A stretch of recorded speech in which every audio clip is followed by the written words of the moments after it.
쌍포신. 예, 남자의 로망 같지만 HNK 해클러&코사의 저격총들이 있네요. 여기는 판터. 진짜 무슨 워썬더 진짜 현실판이야. 자, 안녕하세요, 썬더볼트입니다. 그리고 여기는 코블란, 니르부르크린과 프랑크푸르트 중간에 있는 도시인데요. 제가 좋아할 만한 것들이 있다고 해가지고 지금 걸어가고 있는데, 독일 연방군, 연방 육군에서 운영하는 박물관이 여기에 있다 그래가지고 여러가지 장비들, 그리고 기갑 차량들, 이것저것 무기들 쫙 깔아놓고 볼만하다고 하더라고요. 그래서 밀덕질을 하려고 합니다. 여기가 왜 이렇게 한적한 데 있나 했더니, 여기 자체가 이제 군 기지 겸 운영되는 곳 같아요. 자, 입구부터 뭔가 심상치 않은 게 전시돼서 보니까 장갑판 같아요. 2차 대전 초기에 쓰던 장갑판이 전시되어 있는데, 뭐 이런저런 테스트하느라 파괴되어 있는 것 같습니다. 헬기, 총, 전투기, 전차, 장갑차, 야포. 아이콘부터 딱 좋네.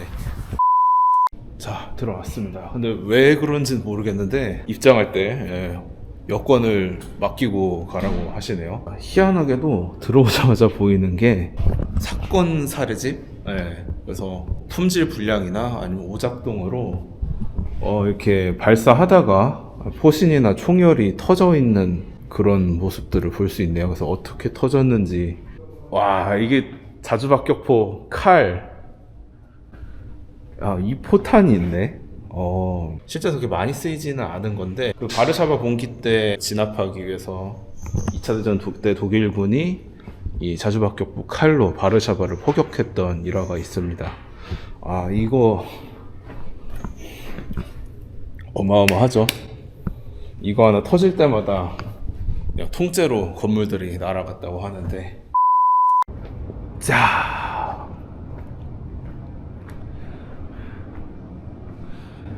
와, 여기도 생각보다 어마어마한데요?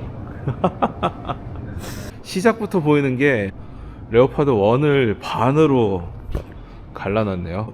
냉전 시기 때 서독이 최초로 개발한 MBT죠. 정확하게 반 갈라놓은 모습을 볼 수 있는데, 근데 여기서 이제 드러나는 문제점이 뭐냐면은, 딱 봐도 아시겠지만 장갑이 매우 얇다.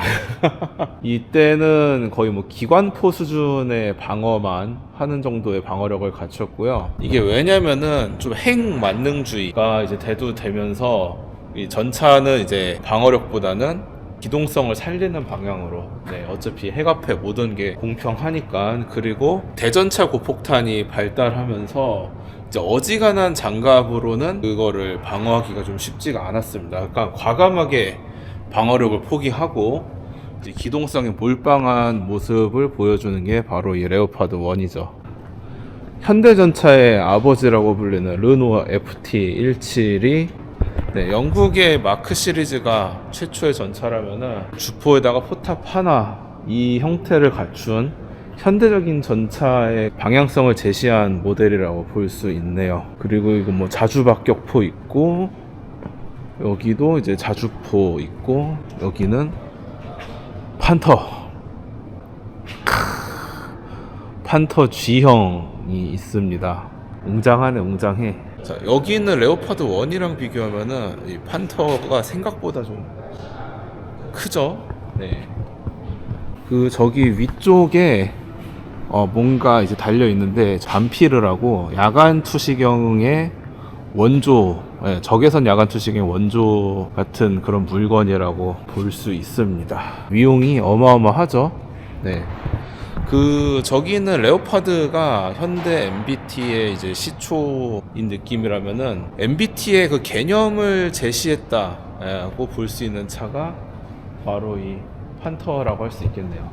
중형 전차지만 공격력, 방어력, 기동력 뭐 하나 희생하지 않고 골고루 되게 밸런스 좋은 그런 전차예요. 어디서 많이 본 것들이 있어요. 이게 뭐냐면은 워썬더에 다 있는 차들이야. 그러니까 워썬더 하다 보면은 이제 실제로 이제 배치된 차량들도 있지만, 그것만 하기에는 이제 게임을 구성하기 좀 부족하잖아요. 그래서 이런 프로토타입들이 굉장히 많이 배치되어 있는데 여기만 봐도 이 구축전차 쌍포신 예, 남자의 로망 같지만 양산되진 않고 프로토타입으로 끝났고요. 그리고 캄프펜저 70 얘도 이제 레오파드 1에서 2로 넘어가는 그 사이에 만들어졌던 전차인데 이것도 프로토타입이라고 명시가 되어 있고 이쪽에는 T55 예, 아마 동독이 가지고 있던 물건이겠죠. 저기 있는 레오파드 1과 다르게 그래도 좀 소련 쪽은 이렇게 어느 정도 방어력을 포기하지는 않는 그 대신에 내부 구조 보면은 굉장히 협소하죠. 아까 저기 반 갈라놓은 레오파드에 비해서 굉장히 협소한 모습 볼 수 있고 그리고 요 포탑 장갑 두께를 보시면은 저기 얇은 레오파드에 비해서 꽤나 두꺼운 모습을 확인할 수 있습니다.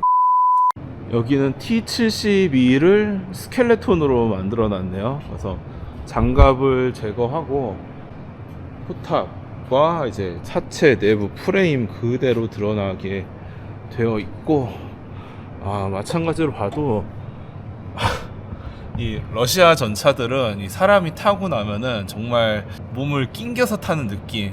예, 그래서 전차 승무원을 뽑을 때도 가급적이면은 이제 작은 체구의 군인들을 뽑는다고 하는데 보면은 그럴 수밖에 없는 것 같아요. 예, 저 같은 돼지는 들어가지도 못할 것 같아. 그리고 얘도 있네. 얘는 레오파드 2의 프로토타입.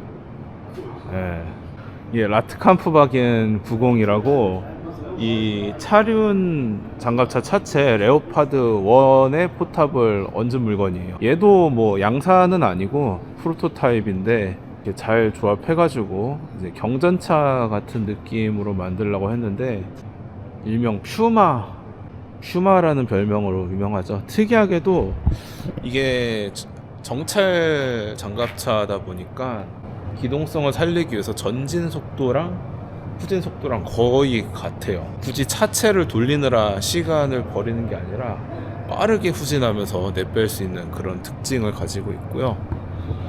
그리고 여기는 하인드가 있네. 이 독일 군사박물관들 오면은 재밌는 게 이런 것 같아요. 그 서방 장비랑 그리고 동구권 장비랑 다 한 번에 가지고 있는 동독과 서독. 여기도 보면은 미그 23 그리고 미그 21 별게 다 있네. 저렇게 미그 24, 미그 21 있고 또 이쪽에는 서방 장비들이 있습니다. 과부제족이라고 불렸던 F104 스타파이터.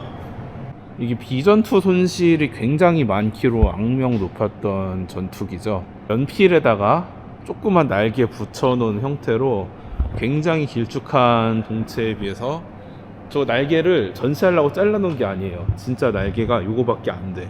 요격기로 만들려고 한 기체인데 그렇게 나온 기체를 좀 여러 용도로 굴리다 보니까 좀 아무래도 속도 몰빵한 요격기 기체인데 멀티롤로 쓰려다 보니까 비전투 손실이 많았다. 그런 좀 비운의 기체죠. 그리고 이쪽에는 비젤도 있네. 비젤 장갑차인데 커엽지 않나요?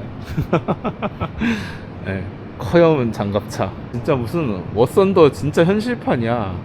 그 독일 장비들 없는 게 없네요. 네. 저번에 독일 왔을 때 갔던 그쪽에도 좀 다양한 장비들이 있었는데 뭔가 좀 통일성이 없었다면은 오늘 이곳은 독일 국방군 때부터 이제 연방군까지 오면서 그 역사를 볼 수 있는. 여기는 잠수정도 있네요. 이쪽은 이제 해군 쪽 같은데 어뢰 발사기 그리고 함포까지 AK-630 요거는 이제 소련에서 쓰이는 CIWS죠. 네, 근접 방어 기관포인데 이번에 뭐 우크라이나 전쟁 때도 모스크바함 칠문되면서 드러났던 문제인데 좀 나온 지 오래되다 보니까 지금 사용하기에는 성능이 좀 애매한 것 같아요. 2층으로 올라오니까 이런 소화기류들 쭉 있습니다. 네, WA2000도 있네요. 네. 현대적인 저격총으로 개발하려고 했으나 이게 거의 경기용 정밀도로 만드는 바람에 너무 비싸서 아무도 안 쓰게 됐다는 그런 비운의 저격총. H&K 해클러&코사의 저격총들이 있네요. 아, 그리고 바렛도 G82 바렛도 있고, 연기로 불리는 PSG-1, 진짜 게틀링. 그 다총신, 회전하는 그 다총신 기관포의 원형이 바로 이 게틀링이죠. 게틀링 씨가 개발해서 게틀링입니다. 그거부터 이렇게 쭉 발전해 와가지고, 이런 것들. 발칸, 20mm 발칸. 여기는 기관포들을 쭉 모아놨네요. 독일 항공 기관포의 자랑, MG151. 2차 대전 때 이제 메서슈미트 그런데 많이 탑재됐던 20mm 기관포고, 그때 독일 20mm 기관포, 30mm 기관포가 다른 연합군 기관포에 비해서 굉장히 화력이 좋았던 게 미넨게쇼스라고, 기관포보다 그 포탄이 굉장히 유명했어요. 그래서 그 포탄 외피를 굉장히 얇게 만들면서도 작약을 꽉꽉 채워 넣어가지고 파괴력을 극대화시킨, 또 그 외피를 얇게 하거나 작약을 너무 많이 채우면 발사할 때 이제 폭발할 수 있는 문제가 있는데, 그런 거를 해결하는 게 기술력이라고 하더라고요. 이제 현대적인 기관총의 원자로 불리는 이제 맥심 기관총부터 시작해가지고, 이쪽은 다 순행식 기관총이기 때문에 앞에 이제 워터 재킷에다가 물을 채워 넣어야 해가지고 총열에 이제 수통이 달려있느라고 저런 모습을 볼 수 있고요. 총통의 전기톱이라고 불리는 MG42, MG34에서 MG42로, 이 MG42도 유명한데 기관총의 위력을 극대화시켜주는 거는 이 삼각대라고 하더라고요. 이 삼각대에 거치하면은 중기관총이 되는 거고, 이제 이거를 떼서 보병이 들고 다니면은 군대 지원하기가 되는 거고, 그런 중기관총, 경기관총을 나누면서 쓰는 게 아니라 요즘에 이제 다목적 기관총, GMPG라고 부르죠. 그런 개념을 2차 대전 때 제시했다는. 그래서 이제 MG42가 얼만큼 잘 만들어졌는지를 확인할 수 있는 게 이제 MG3라 그러죠. 거의 바꾼 거 없이 7.62mm 나토 규격 탄에 맞춰가지고 구경만 바꿔서 계속 사용을 했습니다. 여기는 또 대전차 화기관. 탱크 개베어. 이 대전차 소총이죠. 1차 대전 때부터 2차 대전 초기까지 장갑 차량을 격파하려고 쓰인 건데, 보면은 그냥 생긴 것 자체가 일반적인 소총을 졸라 크게 만들어 놓은 그런 형태고, 이런 대전차 소총으로는 더 이상 전차를 잡기 힘들어지니까 나온 게 바로 이 펜저파우스트죠. 이 펜저파우스트 2차 대전 때 처음 나왔던 이 원형 물건부터 개발을 거듭해가지고 우리 한국군에서도, 우리나라 국군에서 널리 쓰이는 이 펜저파우스트 3까지, 그리고 이 동구권에서 나오는 이제 RPG-7 알라의 요술봉, 그리고 대전차 미사일들 쫙 있습니다. 진짜 좀 알차다, 알차. 박물관이 진짜 알차네요. 이 코블란츠도 사실 막 그렇게까지 관광객들이 많이 오는 도시는 아닐 텐데, 여기는 정말 저밖에 없어요. 사람도 별로 없고 관광객은 거의 안 오는 것 같고. 드디어 마지막 층이야. 4층까지 올라왔습니다. 개인 화기 발전의 역사를 되게 잘 구성해 놨길래 제가 한번 설명을 드리려고요. 그래서 우리 흔히 옛날 영화 보면은 화승, 심지에 불 붙여가지고 발사하는 그런 핸드캐논의 형태, 막대기에다가 총열만 달아서 저기다 심지를 꽂아가지고 불을 붙이는 게 이제 개인 화기의 시작이었겠죠. 그러다가 나온 게 바로 화승총입니다. 네, 화승. 저기다가 이제 불을 붙여 놓으면은 천천히 타들어가요. 타들어가는 시간은 꽤 걸려가지고, 전투 때 한번 불을 붙여 놓으면 계속 타들어가는데, 총구 앞에서 흑색 화약을 집어넣고 총탄을 놓고 열심히 쑤신 다음에 저기 화약 접시에다가도 화약을 부어 놓고 그 다음에 조준을 하고 당겨서 쏘는 방식이죠. 네, 말만 들어도 굉장히 오래 걸리는 방식이고, 그 임진왜란 때 쓰였던 조총도 딱 이러한 방식의 화승총인데, 그 다음에 나온 게 바로 이 휠락 방식의 총인데요. 여기서는 더 이상 이제 심지를 쓰지 않고 이 부싯돌을 매달아 가지고 태엽을 감은 다음에 방아쇠를 당기면은 태엽이 풀리면서 부싯돌을 치고, 그러면서 격발이 되는 구조였어요. 그런데 저 구조가 굉장히 좀 복잡해가지고 당시의 기술력으로 고장도 많이 나고 그런 문제가 있었다고 하는데, 그러면서 이제 스프링이 발전하면서 태엽이 아니라 스프링을 사용하는 방식의 머스킷이 나오게 됩니다. 그게 바로 여기 있는 플린트락 머스킷인데요. 복잡한 구조 없이 이제 스프링의 장력만으로 부싯돌이 화약을 점화시키는 방식이에요. 그래서 16세기, 17세기에 매치락 방식의, 우리가 흔히 아는 조총 방식의 화승총이 쓰인 다음에, 그리고 18세기 넘어오면서 그 과도기에 휠락이 쓰이고, 그 다음에 이 플린트락이 쓰였죠. 그리고 이 플린트락 방식이 쭉 쓰이다가 이제 19세기 초반에 바로 퍼커션 캡이라는 게 나옵니다. 더 이상 이제 부싯돌을 쓰지 않고 우리 화약총 쓸 때 생각하면 될 거예요. 압력이 가해지면 팡 하고 터지는 그 퍼커션 캡을 그 플린트락 부싯돌이 달렸던 부분에다가 붙여주면은 화약 접시에다 화약을 붓지 않고도 얘가 통 하고 터지면서 불을 붙여주죠. 근데 여전히 이제 전장식이라는 문제가 있었어요. 퍼커션 캡이 나왔어도. 드디어 이제 후장식 소총이 나오게 됩니다. 이제 앞에서 열심히 화약 넣고 그리고 총알 넣고 쏘시는 게 아니라 이렇게 뒤에서 장전할 수 있는 후장식 소총이 나오는데요. 요게 바로 이제 드라이제 후장식 소총인데, 일명 니들건이라고 불려요. 왜냐면은 저 바늘이 이제 종이탄 피로 쌓여진 총탄 뒷부분을 때리면서 발사하는 방식인데, 아무래도 저런 뾰족한 바늘로 종이탄 피로 된 총을 쓰다 보니까 신뢰성이 많이 떨어졌죠. 그래도 기존의 플린트락이나 그 퍼커션 캡보다는 빠르게 사격할 수 있는 장점이 생겼습니다. 그리고 이제 19세기 초반 지나서 이제 계속 발전을 해가지고 나온 게 이제 M1871. 드디어 우리가 아는 그 금속 재질의 탄피가 사용되기 시작했는데요. 이제 여기까지 오면은 흔히 아는 그런 우리가 아는 소총들의 모양과 많이 비슷했는데, 아직까지도 이제 문제점이 있다면은 흑색 화약이 쓰였다는 게 문제겠죠. 그래서 이제 화약이 발전하면서 무연 화약이 나오고, 그렇게 해서 나온 게 여기 있는, 문제가 좀 있었다고는 해요. 왜냐면은 이런 총기 설계 자체는 그 흑색 화약에 맞춰져 있기 때문에 노리쇠라든지 총신이라든지 무연 화약의 그 고압력을 견디기에는 아무래도 무리였다고 하고요.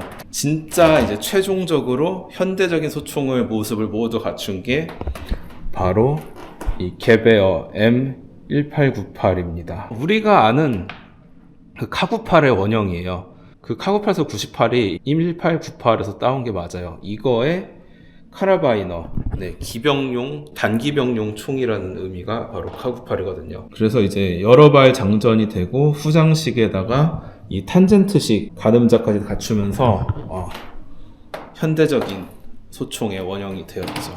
재밌지 않나요? 자, 그래서 독일 육군 박물관 투어 끝났습니다. 생각보다 기대 이상으로 너무 좋았고요. 네, 독일군의 역사를 다 담아냈다고 할 정도로 굉장히 알차게 구성되어 있고, 소총부터 시작해서 기갑과 항공기, 그리고 광학장비, 무전기, 별의별 것들 다 전시해 놓고, 그걸로 끝이 아니라 되게 이런 기술적인 내용들을 많이 담아냈다는 게 신선하고 재밌습니다. 어떻게 보면은 좀 그런 대중적인 박물관이라기보다는 좀 관심 있는 사람들이 공부하러 올 만한 곳이라는 그런 생각이 드네요. 썬더볼트의 이번 독일 일정 여기까지 마지막이고요. 또 앞으로 재밌는 곳, 그리고 자동차 일덕질 있으면 찾아다닐 테니까 구독, 좋아요, 알람 설정 부탁드리면서 다음에 뵙겠습니다. 안녕.